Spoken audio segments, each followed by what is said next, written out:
BirdNote presents.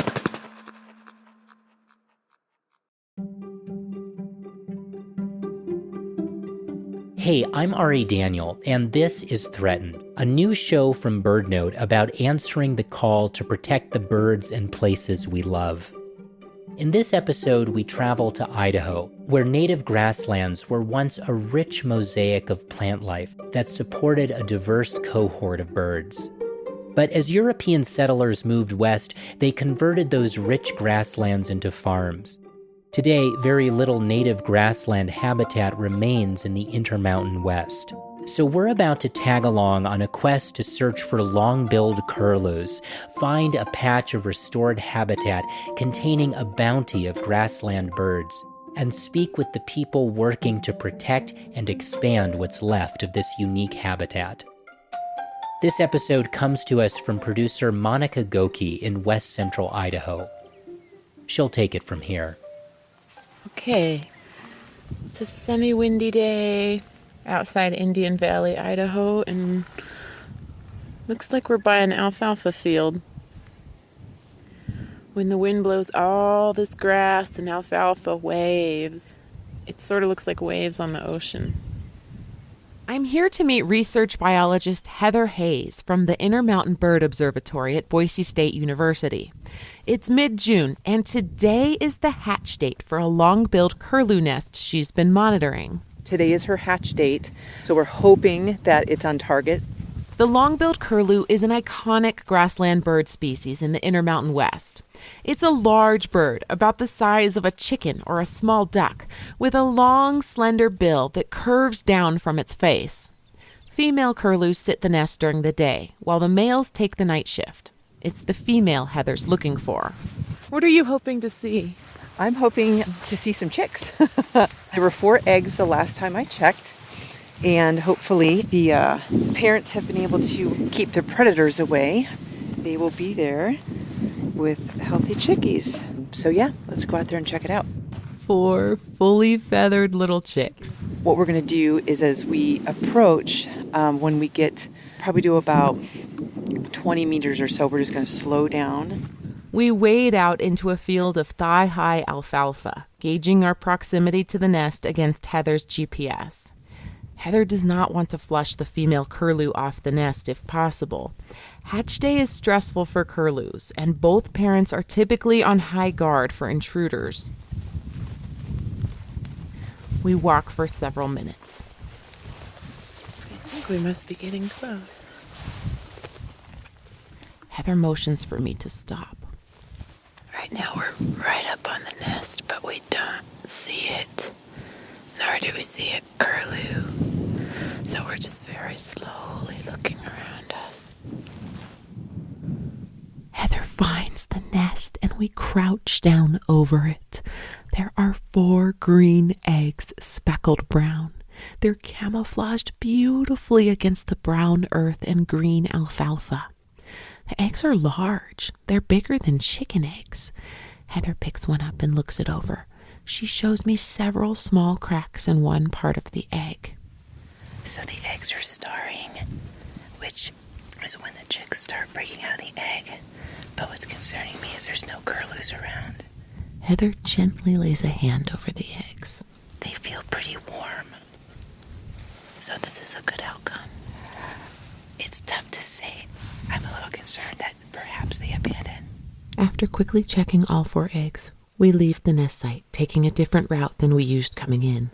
Heather says birds like magpies and ravens, which can prey on curlew eggs, will actually notice a trail like ours through the tall grass, or in this case, alfalfa.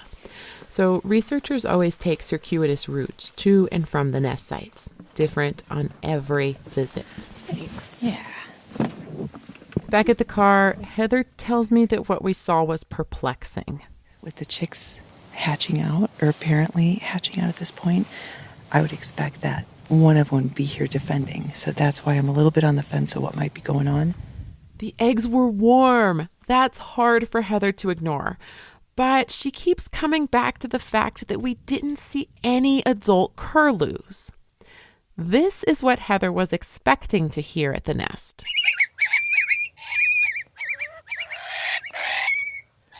That's the sound of screeching adult curlews. Long-billed curlews don't have sharp beaks or talons, so when it comes to defending their nests, they rely on sheer bravado. They dive bomb would-be predators, screeching madly, which is a signal to other curlews in the area to come join the defense. The behavior is called mobbing. Heather's been mobbed countless times. The birds never actually make contact. That would be way too risky to their fragile beaks.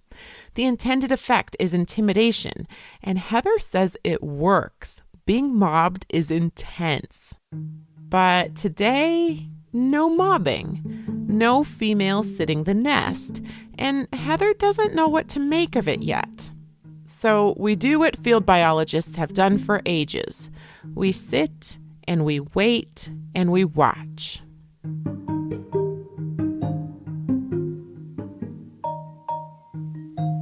We gaze out at the alfalfa field, gently waving in the breeze.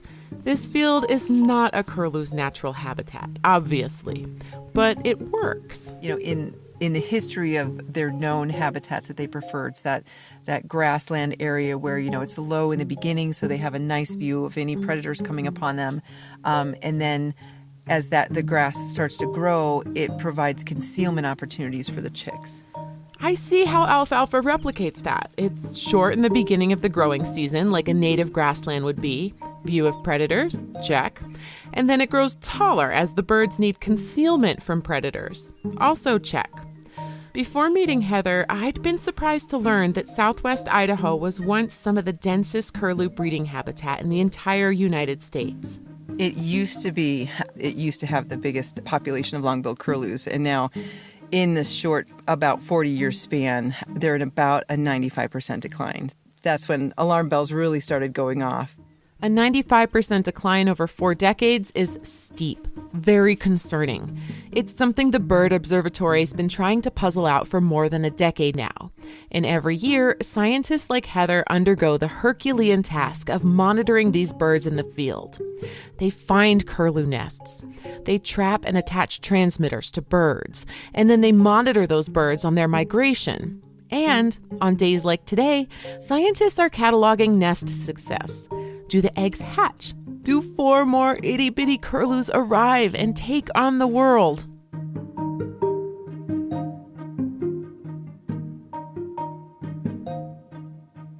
Nearly 5 hours after first checking the nest, Heather calls it a day. We start driving away. And then, Heather's brake lights flash red ahead of mine. She has eyes on the transmittered male curlew. His nickname is Dozer. I get out of my truck and walk up to Heather. Sure enough, male curlew, straight ahead. He's sitting in the middle of the road, preening himself, cool as a cucumber. The only other thing I can think of is maybe if he is on his own, he doesn't want to cause attention. There's a side-by-side coming. Yeah, he's going to flash up. Dozer takes flight as the off-road vehicle whizzes by. That sound he made, coo-wee, coo-wee, Heather calls it the curly call. It's Dozer's way of saying, hey, I'm here, to other curlews in the area. Heather and I hang around for another hour, hoping to see Dozer return to the nest, but we don't see him again.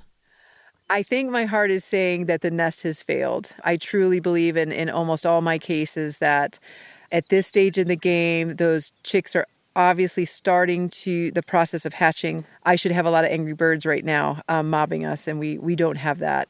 Heather pegs it at 80-20 odds the nest has failed, but she's not throwing in the towel yet. So I think what I'll do is give it a rest for tonight, see if maybe he'll come back and sit on those eggs tonight and see if I have him on the nest in the morning and be hopeful. The following morning, I get a text from Heather.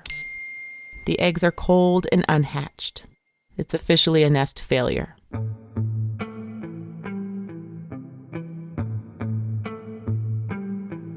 Several hundred years ago, long-billed curlews were not nesting in alfalfa fields. They were nesting in the rich, diverse grasslands that covered the Intermountain West, from eastern Oregon and Washington through Idaho all the way over to western Montana.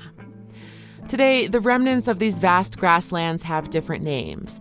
There's the Zumwalt Prairie in eastern Oregon, the Palouse Prairie, the Camas Prairie, named for the purple flowering camas plant that was a major food staple of indigenous peoples in the area.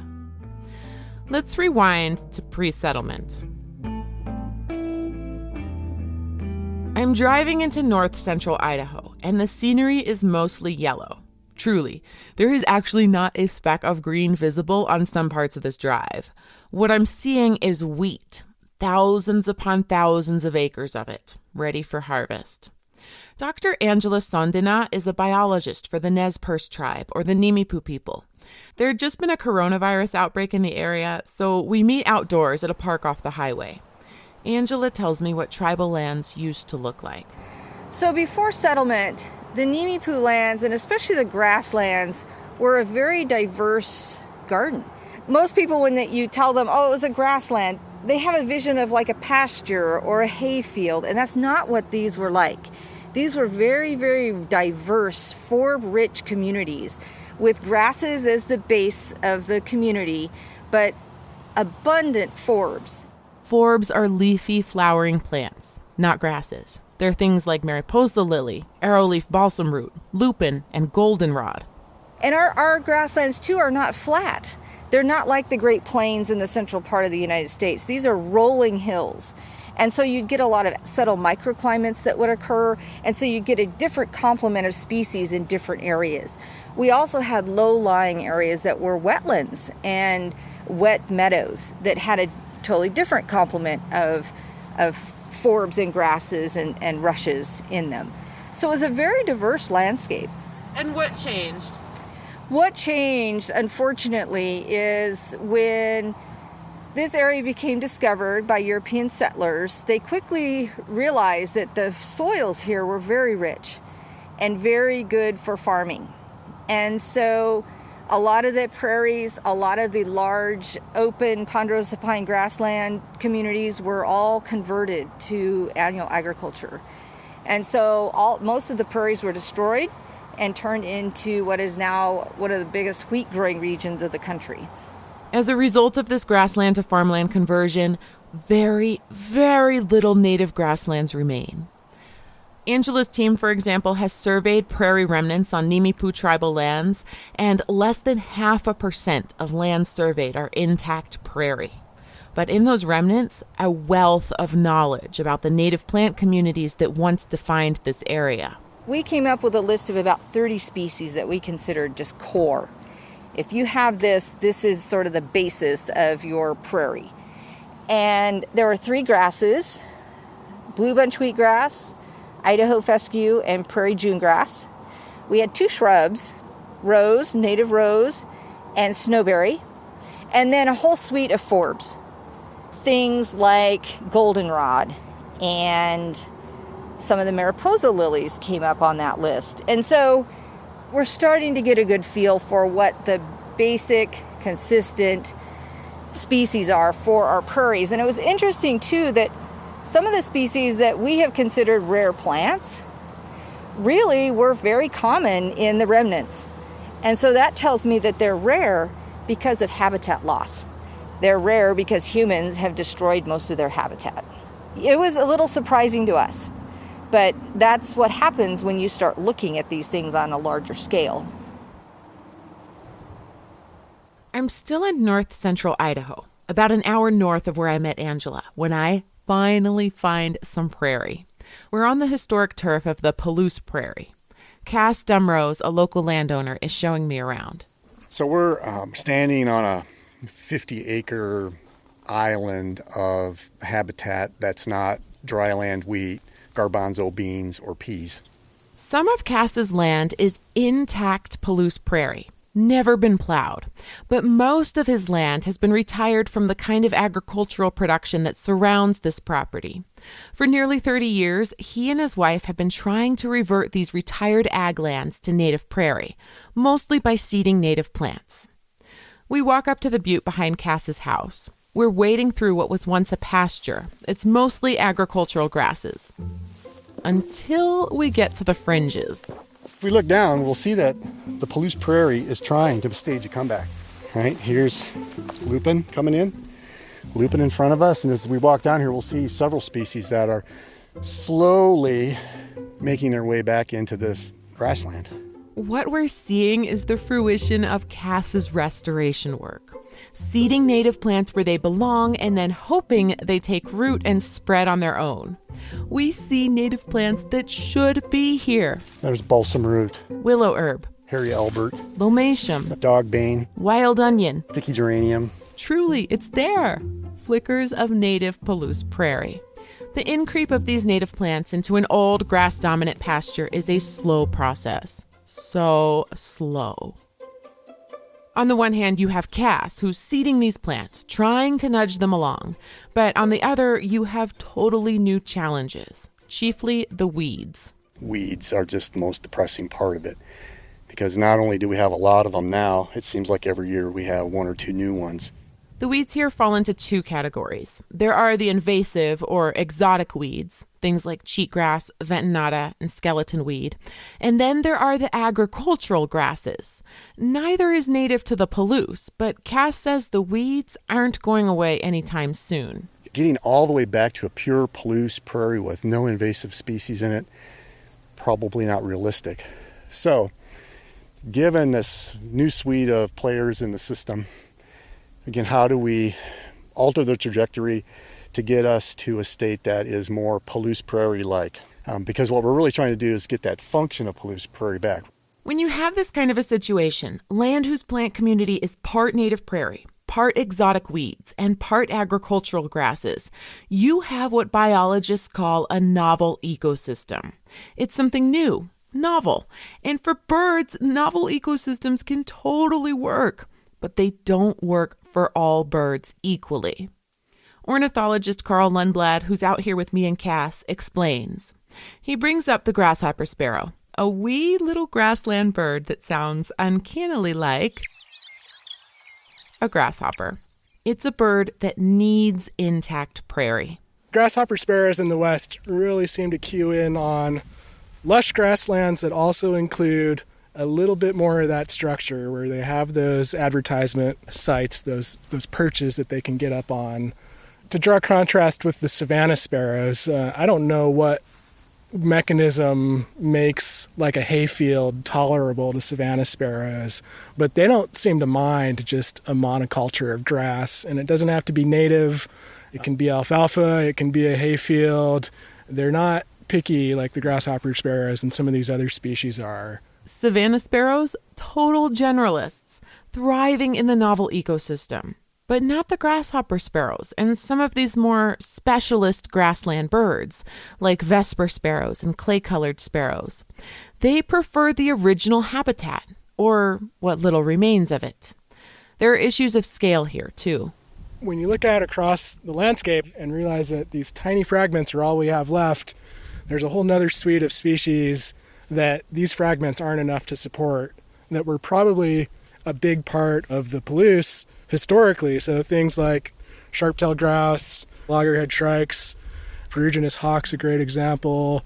So there's some species that still cannot thrive on this landscape when all we have left are these little tiny scraps of habitat. This hits at why Cass and his wife are undertaking this huge prairie restoration project. At their own expense, I have to add. We don't have very much prairie left, and so saving and preserving, conserving, and restoring what we do have left is important just to maintain the biodiversity of that almost extirpated ecosystem. We dip into the original Palouse prairie on our way back to Cass's house, that beautiful, messy wildness we saw when we first arrived. The diversity is just bonkers here. We hear so many different birds. A pygmy nuthatch, western wood peewees, spotted towhees, chickadees, and kingbirds. And there are so many different plants here. And what is that? Gentian. Gentian. Not very many out here. Oh my gosh, it's a huge one behind you. Oh. Gentian is blooming a cheerful purple right now, which points to another key function of diverse native habitats: pollen supply throughout the growing season. It's late August, and the gentian is just now in bloom. Can you see this little itty-bitty pollinator in here? There's a little itty-bitty bee in here. Oh. See him down there? Yeah. And look at how much pollen he's got on his hind legs. He can't even move hardly. He's so weighed down he can't even get out. He's got the big pollen pants on. He's got big pollen. He's stuck. He can't get out. Having plants that bloom at different times of the growing season bodes well for a strong insect community. The healthier the insect community, well, you probably get the picture. Diversity begets diversity, and it's a win for birds. On the walk back to the house, I consider how some elements of the novel ecosystem function in the same way as the native ecosystem. But it's hard to know which parts work for birds and which don't. Carl mentions an idea that immediately clicks: the ecological trap.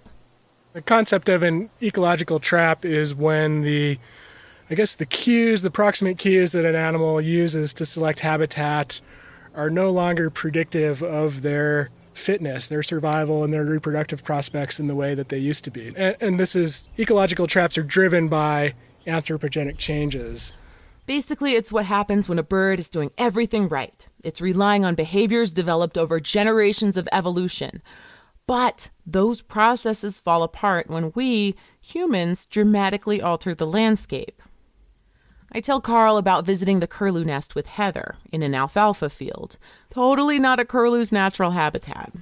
So the curlews are a really good example where you can imagine a curlew or another migratory bird flying across the landscape might see an agricultural field, and to the animal it looks just like the habitat that they've evolved to nest in and settle in. So they select that habitat, they initiate a nest, but then the farmer might then come in and mow or harvest that field before the nest has fledged or before that bird can be successful nesting in that location. So while their evolved habitat selection behaviors are working correctly, those evolved cues are no longer predictive of their reproductive success. And that's what we call an ecological trap. So how do we know what those traps are? The short answer is we don't. We only find those traps by paying attention, very close attention. Okay, let's travel back south to see if we can determine why the curlews are struggling. Remember, long-billed curlew populations have plummeted 95% over 40 years at the Intermountain Bird Observatory study site in southwestern Idaho, which had once been some of the densest curlew breeding habitat in the entire U.S. This is a different study site than the alfalfa field. Here's research biologist Heather Hayes again. She's the one who showed us that nest in an alfalfa field, the one that failed. She says when the curlew study first started, scientists were looking to habitat as a possible reason for decline. Obviously, there's a lot of urban development, a lot of habitat degradation going on in the public lands, also things like climate. So when they're on their wintering grounds, what types of habitats are they needing to survive? And even their stopover points through that migration, like are they having trouble somewhere in between there? Enter the transmitters. They are not cheap. They cost $3,000 a pop, plus $1,000 or more annually in data fees each. But they let scientists know where a bird is at all times. When we started putting those transmitters on, it's kind of changes the dynamic a bit, because if a bird were to go down, we have equipment that can hear the signal inside the transmitter. So we can actually go track down that bird, know its last known coordinates, and then start searching. Idaho's Department of Fish and Game was one of the underwriters of the curlew transmitter study. They have a wildlife CSI type of laboratory, and they said, hey, send us your dead birds. We'll try to see what's happening to them. The interesting thing is when we would first find them, they were usually tore up like a predator got them, like a coyote or a badger or something. You start to think, well, if all these birds we're finding are in pieces, there's a predator issue, and how do you control predators, and can you control predators? Dead curlews are food for scavengers. Before the transmitters, when scientists would find dead curlews, they'd typically been eaten on by animals like coyotes or ravens. In 2013, the first transmitted bird of the study goes down, and the Bird Observatory sends it to Fish and Game for a necropsy. And so the first x-ray we got back was of one of our curlews that had gotten shot. and you could see the metal very clearly. So it was a surprise to you? Oh, it was very surprising. It was a game changer, I think, for all of us in the program, because you start taking bird after bird after bird in, and, when the majority of the birds are coming back, positive for metal in the x-rays, that was a game changer and made us realize that we need to start educating the public. How did it make you feel when you learned that the birds were not dying naturally, that they were just being shot? For me, it was hard. It's hard for anybody, I think, because it's not a species that you're allowed to hunt. It's protected under the Migratory Bird Treaty Act. So a lot of people will say, well, you need to go out and educate hunters not to shoot them. But the fact of the matter is, hunters get their license by going through classes, and they learn and they know what they are and are not allowed to shoot.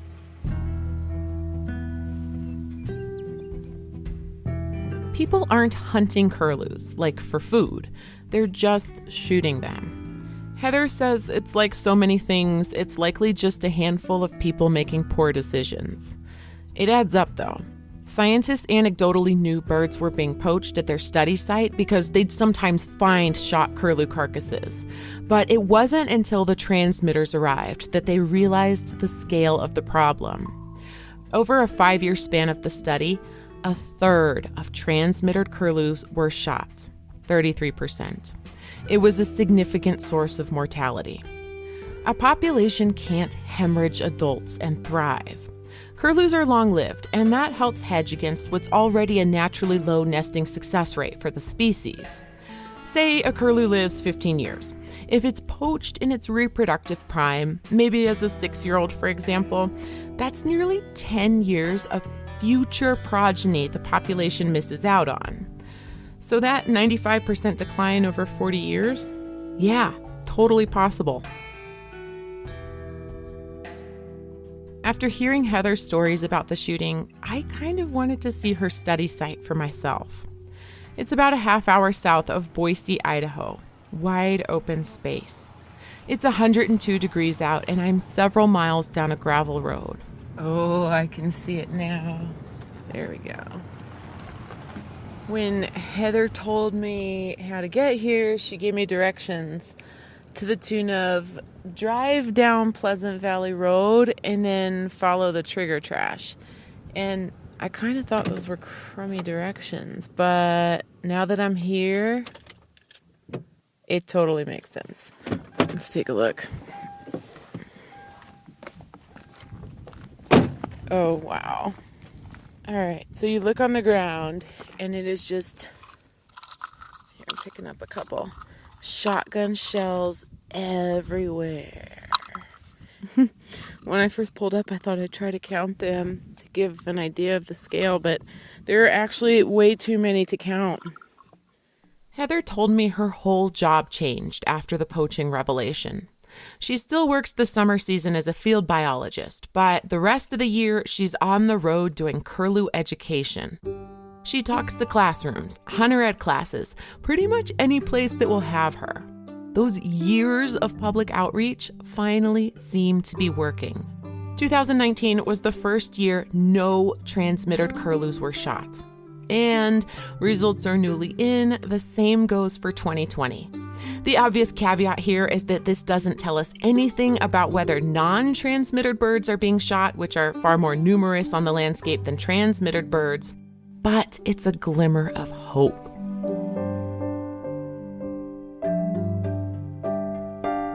Because the vast majority of Intermountain grasslands have been plowed under, most of the birds here are trying to make do with what they have, habitat-wise. And they're not wizards.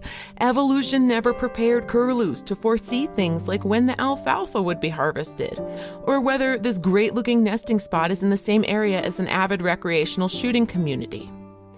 If science is our currency of credibility, this work matters when it comes to saving birds. It's only by finding the ecological traps that we can remedy them. This means we have to ask ourselves some hard questions. Chiefly, do we care enough to figure out why some birds are struggling? And if so, what, if anything, are we willing to change? Good science informs better management. The more we know, the better we can do.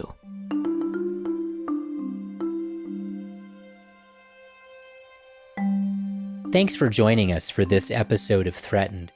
If you want to learn more about what you can do to help grassland birds, visit birdnote.org and check out our show notes. Next week on Threatened, producer Molly Siegel takes us to the Fraser Estuary in British Columbia, where western sandpipers flock by the thousands to fuel up during their long migration. It's so mysterious the way that they move in their big cloud. And she finds that a commercial port expansion could put an important food supply for those birds in danger. Diatoms are critical. They're the crux of the entire food web. Subscribe now so you don't miss it.